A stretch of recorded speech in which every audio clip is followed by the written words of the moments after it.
Milan, the 27th of March, 1995. A man in a camel coat steps out of a car onto a quiet street and walks toward the glass doors of his office. He carries one of the most famous names on earth, and he has less than a minute left to live. A gunman is waiting on the steps. 3 shots strike him in the back as he climbs. A 4th is fired into his head as he lies on the marble. The richest heir in the history of fashion is dead, on the floor of his own building in Milan, in front of the doorman. His name is Maurizio Gucci, and when the woman who paid to have him killed hears the news, she does not cry. She opens her diary.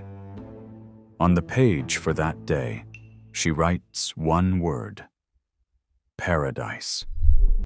This is the story of a hotel porter who sold a dream, of a tiny leather shop in Florence, and of how that shop became an empire worth billions. And it is the story of how greed and pride turned that empire into prison cells and a body on the marble steps of Milan. To understand it, we have to go back.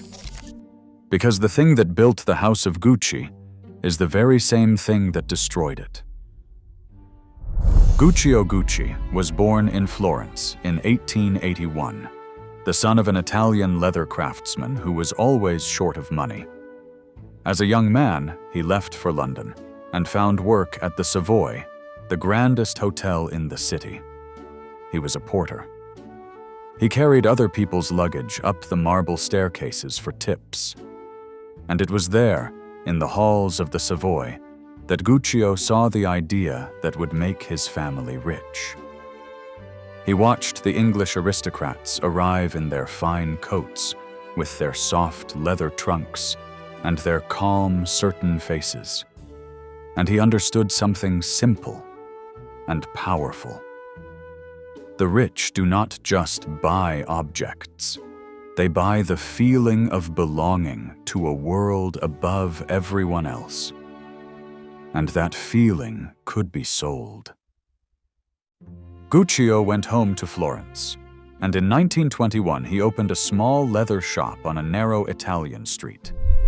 Florence was a city of master craftsmen, and inside his workshop, Italian artisans stitched fine leather bags by hand. But Guccio sold more than good leather. He sold a story. He wrapped his bags in the world of the aristocracy, of horses and grand country estates. That heritage is still there today. The green and red stripe on a Gucci bag was taken from the strap of a horse's saddle. The gold buckle shaped like a horse bit comes straight from the world of riding. When war came and leather ran short, the Florence workshop turned shortage into genius. They printed canvas with a small repeating diamond, and for a handle, they bent bamboo by hand over an open flame. In 1947, the bamboo bag was born, and it became one of the first great handbag icons of the century, carried by film stars and queens.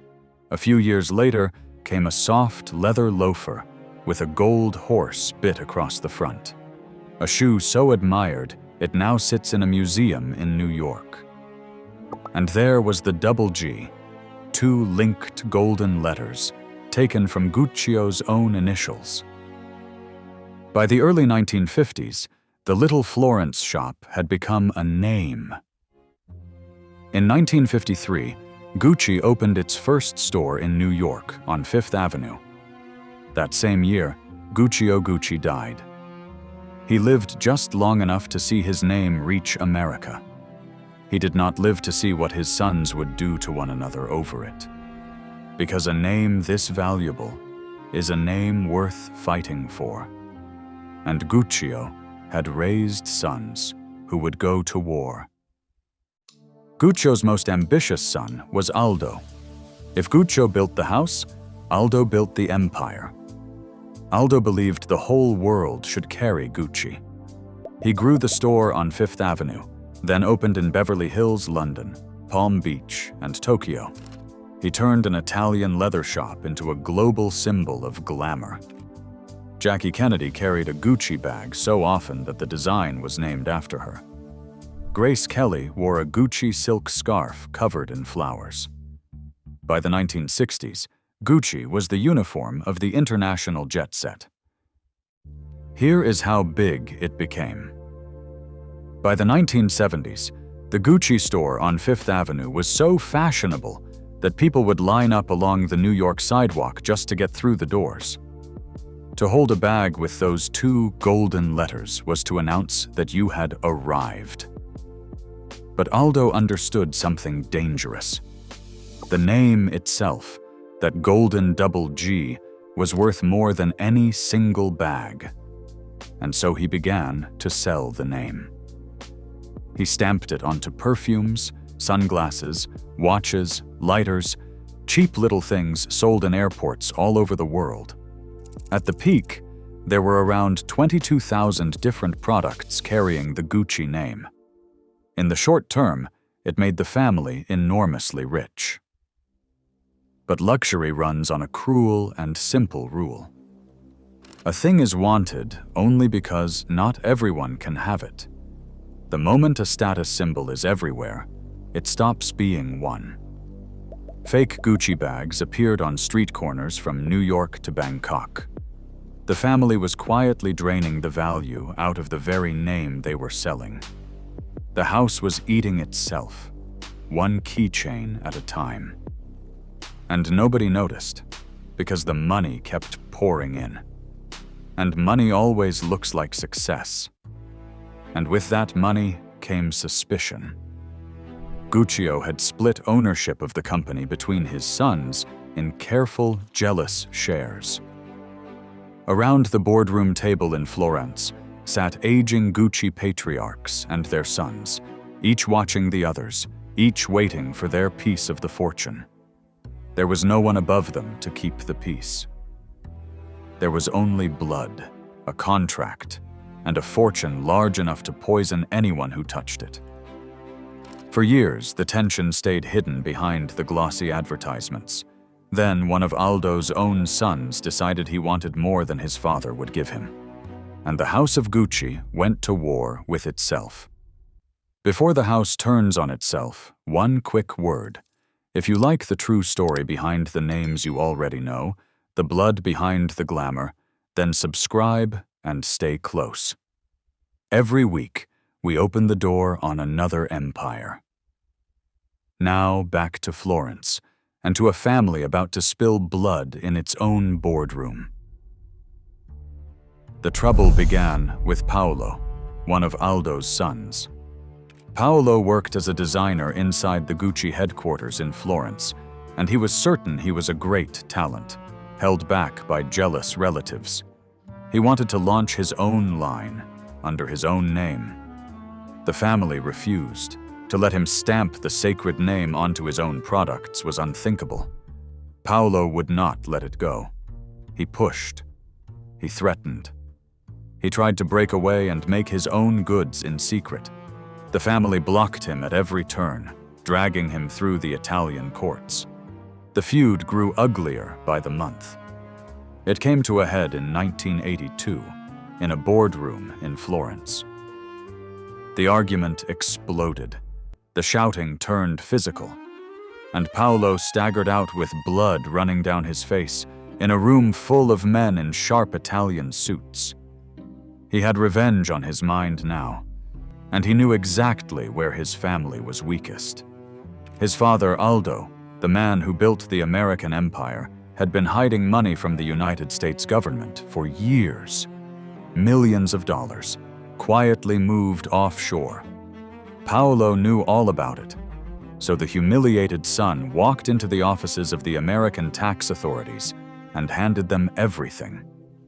What happened next was almost Shakespearean. In 1986, Aldo Gucci, by then past 80 years old, the man who had made the name famous across the world, was convicted of tax fraud in a United States courtroom. The empire builder was sentenced to prison. He served his time as an old man, brought down not by a rival, but by his own son. This was a family so poisoned by greed and pride that a son would send his own father to a prison cell to settle a score. Guccio had wanted one thing: for his name to live on in glory. Instead, his grandchildren were tearing one another apart, and the whole world was starting to watch. But even as Aldo fell, power was shifting to someone else. A younger man, elegant, in a perfectly tailored suit, certain he could take the entire empire for himself. His name was Maurizio Gucci, and he had already married the woman who would one day watch him die. Maurizio Gucci had met Patrizia Reggiani at a glittering party in Milan in the early 1970s. She was a young woman from Milanese society, sharp and hungry for the high life. He was the shy heir to a fortune. His father Rodolfo disliked her so much that he cut Maurizio off, certain she only wanted the money. They married anyway in 1972. For a while, they were the golden couple of Italian society. They had 2 daughters. They lived in almost unimaginable luxury: penthouses, yachts, a townhouse in New York, a Rolls-Royce, ski trips in the Italian Alps. Patrizia loved every second of it. She once said she would rather cry in a Rolls-Royce than be happy on a bicycle. When Rodolfo died in 1983, Maurizio inherited his father's half of the company, and now the shy heir made his move. Working with a foreign investment firm, he turned on his uncle Aldo and his cousins. He bought, he sued, he outlasted them. Until, one by one, the rest of the Gucci family was pushed out of their own company. By the end, Maurizio Gucci stood alone at the head of the house. He controlled all of it. It should have been his triumph. Instead, it was the beginning of the end. Because Maurizio, for all his charm and taste, was a terrible manager. Under his control, the company lost its way and lost its money. It was bleeding tens of millions of dollars a year, sliding toward collapse. And in those same years, Maurizio stopped loving his wife. In 1985, he told Patrizia he was going away on a short business trip. He never came back. He had walked out of the marriage without warning and left her humiliated and enraged. He took up with a younger woman, Paola Franchi, and left Patrizia on the outside, looking in. For her, this was not just heartbreak. It felt like theft. She had been the wife of Gucci, the queen of that world. Now she was being replaced. And she began to tell her friends over and over that one day Maurizio would pay. Then came the final blow to the family name. In 1993, drowning in debt, Maurizio sold his shares, every last one. He handed the company his grandfather had founded to a foreign firm for around $170 million. After more than 70 years, not a single Gucci owned any part of Gucci. The house was gone.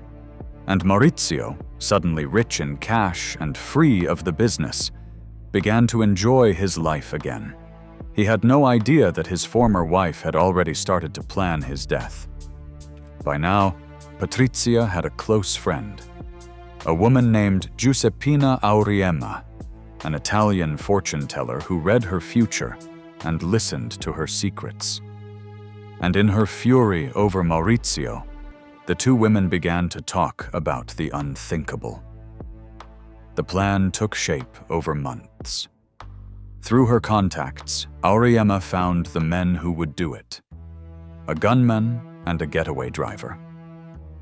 The price for killing one of the most famous men in Italy was agreed at around 600 million lire, a few $100,000. Patrizia would pay to have the father of her own children shot dead on the street. On the morning of the 27th of March, 1995, the gunman was waiting on the marble steps outside Maurizio's office in the center of Milan. Maurizio arrived alone and began to climb the steps. The shots came from behind. He fell on the marble. A final bullet was fired into him, to be sure. The doorman was wounded, but he lived. Maurizio Gucci was 56 years old. At first, the police had almost nothing. The murder stunned Italy, and for nearly 2 years it went unsolved. There were whispers of business enemies, of debts, of the mafia. No one could prove a thing. The case went cold. What finally undid Patrizia was not evidence. It was her own circle. Auriemma talked. Word of the plot spread through Milan until it reached an informant, and the informant went to the police. In 1997, Patrizia Reggiani was arrested for ordering the murder of her former husband. When investigators searched her home, they found her diary. On the page for the day Maurizio was shot, she had written one word: paradise. The Italian newspapers gave her a name that would follow her forever: the Black Widow. The trial gripped the whole country. Patrizia sat in the courtroom draped in furs and jewels and never showed the remorse people wanted. When she was asked why she had not simply hired a divorce lawyer instead of a hitman, her answer was so heartless it stunned the room. In 1998, she was convicted of arranging the murder of Maurizio Gucci and sentenced to 29 years in prison. Her fortune teller, the gunman, and the driver were convicted with her. She would serve 18 years. In prison, she kept a pet macaw, and she said more than once that she still thought of herself, always, as a Gucci. Maurizio was buried, and the family that carried his name was finished. Aldo, the empire builder, had already died, disgraced by prison. Paolo, the son who destroyed his own father, died a few years later, largely broke and alone. The founder's grandchildren had spent their whole inheritance on lawsuits, on betrayal, and finally, on murder. And the company. The company did not die. Freed at last from the family that had been strangling it, Gucci was handed to a young American designer named Tom Ford, who put the house back on the runways of Milan and made it the hottest name in fashion all over again. And then 2 of the richest men in the world went to war to own it. The French billionaire Bernard Arnault began quietly buying up Gucci shares. His rival, François Pinault, swept in to stop him and bought control of the company in 1999 for around $3 billion. A company the family had sold in desperation was now fought over by titans. And here is what it became. Today, at its height, Gucci brings in close to $10 billion in a single year, with gleaming Gucci storefronts in every luxury capital on earth. One leather shop in Florence became one of the most valuable names in the world. That is the size of what Guccio built from nothing. But walk into the headquarters of Gucci today, and you will not find a single member of the Gucci family. Not one.